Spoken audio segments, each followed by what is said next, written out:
بسم اللہ الرحمن الرحیم۔ السلام علیکم ورحمۃ اللہ وبرکاتہ۔ حضرت عمر بن خطاب رضی اللہ تعالی عنہ نے روم سے لڑنے کے لیے ایک فوجی دستہ روانہ کیا۔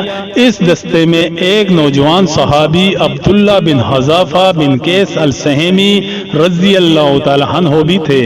مسلمانوں اور کیسر کی فوج کے درمیان لڑائی نے طول پکڑ لیا۔ کیسر مسلمانوں کی بہادری اور ثابت قدمی پر حیران ہوا اور حکم دیا کہ مسلمانوں کا کوئی جنگی قیدی ہو تو حاضر کیا جائے۔ عبداللہ بن حذافہ کو لا کر حاضر کیا گیا، جن کے ہاتھوں اور پاؤں میں ہتھکڑیاں تھیں۔ کیسر نے ان سے بات چیت شروع کی تو ان کی ذہانت سے حیران رہ گیا۔ دونوں کے درمیان یہ مکالمہ ہوا، کیسر نصرانیت قبول کر لے تجھے رہا کر دوں گا۔ عبداللہ نہیں قبول کروں گا۔ کیسر نصرانیت قبول کر لے آدھی سلطنت تجھے دے دوں گا۔ عبداللہ نہیں، کیسر نصرانیت قبول کر لے آدھی سلطنت دوں گا اور تجھے حکمرانی میں شریک کر لوں گا۔ عبداللہ نہیں، اللہ کی قسم اگر تم مجھے اپنی پوری مملکت، اپنے آباء و اجداد کی مملکت، عرب و عجم کی حکومتیں بھی دے دو تو میں ایک پلک جھپکنے کے برابر بھی اپنے دین سے منہ نہیں موڑوں گا۔ کیسر غضبناک ہوا اور کہا تجھے قتل کر دوں گا۔ عبداللہ مجھے قتل کر دے۔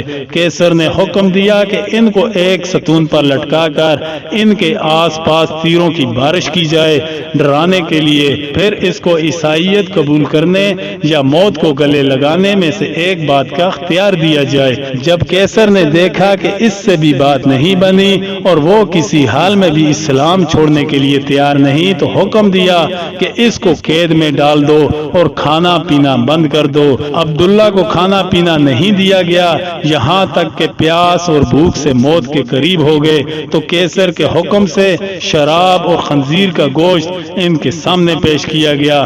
جب عبداللہ بن حذافہ رضی اللہ تعالی عنہ نے یہ دیکھا تو کہا اللہ کی قسم مجھے معلوم ہے کہ میں وہ پریشان حال ہوں جس کے لیے یہ حلال ہے، مگر میں کفار کو خوش کرنا نہیں چاہتا۔ یہ کہہ کر کھانے کو ہاتھ بھی نہ لگایا۔ یہ بات کیسر کو بتائی گئی تو اس نے عبداللہ کے لیے بہترین کھانا لانے کا حکم دیا۔ اس کے بعد ایک حسین و جمیل لڑکی کو ان کے پاس بھیجا گیا کہ ان کو چھیڑے اور فحاشی کا مظاہرہ کرے۔ اس لڑکی نے بہت کوشش کی مگر عبداللہ نے اس کی طرف کوئی توجہ نہیں کی اور اللہ کے ذکر میں مشغول رہے۔ جب لڑکی نے یہ دیکھا تو غصے سے باہر چلی آئی اور کہا تم نے مجھے کیسے آدمی کے پاس بھیجا؟ میں سمجھ نہ سکی کہ وہ انسان ہے یا پتھر۔ اللہ کی قسم اس کو تو یہ بھی معلوم نہیں ہوا کہ میں مذکر ہوں یا مؤنث۔ جب کیسر کا یہ حربہ ناکام ہوا اور وہ عبداللہ کے بارے میں مایوس ہوا تو ایک پیتل کی دیگ منگوائی اور اس میں تیل ڈال کر خوب گرم کیا اور عبداللہ کو اس دیگ کے سامنے لایا اور ایک دوسرے مسلمان قیدی کو زنجیروں میں باندھ کر لایا گیا اور ان کو اٹھا کر اس ابلتے تیل میں ڈال دیا گیا، جن کی ایک چیخ نکلی اور دیکھتے ہی دیکھتے ان کی ہڈیاں الگ ہو گئیں اور تیل کے اوپر تیرنے لگیں۔ عبداللہ یہ سارا منظر دیکھ رہے تھے۔ اب ایک بار پھر کیسر عبداللہ کی طرف متوجہ ہوا اور نصرانیت قبول کرنے اور اسلام چھوڑنے کی پیشکش کر دی مگر عبداللہ نے انکار کر دیا۔ کیسر غصے سے پاگل ہونے لگا اور حکم دیا کہ اس دیگ میں موجود تیل اٹھا کر عبداللہ کے سر پر ڈال دیا جائے۔ جب کیسر کے کارندوں نے دیگ کھینچ کر عبداللہ کے قریب کی اور اس کی تپش کو عبداللہ نے محسوس کیا تو وہ رونے لگے۔ آپ کی ان خوش نصیب آنکھوں سے آنسو ٹپکنے لگے جن آنکھوں نے رسول اللہ صلی اللہ علیہ وسلم کا چہرہ انور دیکھا تھا۔ یہ دیکھ کر کیسر خوشی سے جھومنے لگا اور کہا عیسائی بن جاؤ معاف کر دوں گا۔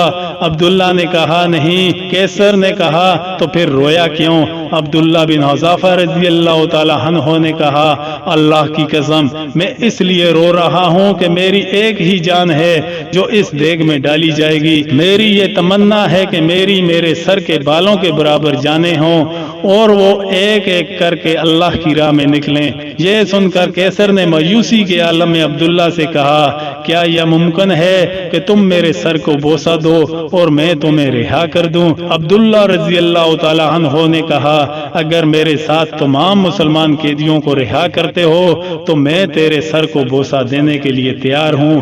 کیسر نے کہا ٹھیک ہے۔ عبداللہ بن حذافہ رضی اللہ تعالیٰ عنہ نے اپنے ساتھ دوسرے مسلمانوں کو رہا کرنے کے لیے اس کافر کے سر کو بوسہ دیا اور سارے مسلمان رہا کر دیے گئے۔ جب وہ واپس عمر بن خطاب رضی اللہ تعالیٰ عنہ کے پاس پہنچ گئے اور آپ کو واقعہ بتا دیا گیا تو عمر رضی اللہ تعالیٰ عنہ نے کہا عبداللہ بن حذافہ کے سر کو بوسہ دینا ہر مسلمان پر ان کا حق ہے، اور خود اٹھے اور عبداللہ کے سر کو بوسہ دیا رضی اللہ تعالیٰ عنہم۔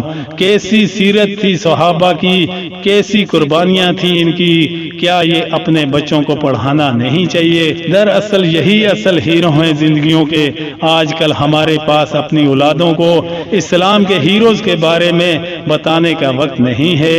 ہماری اولادیں یہ تو جانتی ہیں کہ سپر مین، آئرن مین، پیٹ مین یہ ہیرو ہیں جو کہ خیالی ہیں، اور اصل ہیرو کون اور کیسے ہوتے ہیں یہ ہی نہیں علم۔ اللہ سب کو علم دین سیکھنے اور سکھانے کی توفیق عطا فرمائے، آمین ثم آمین۔ تو دوستو ویڈیو کو لائک ضرور کریں، پھر ملتے ہیں نئی ویڈیو کے ساتھ، تب تک کے لیے اللہ حافظ۔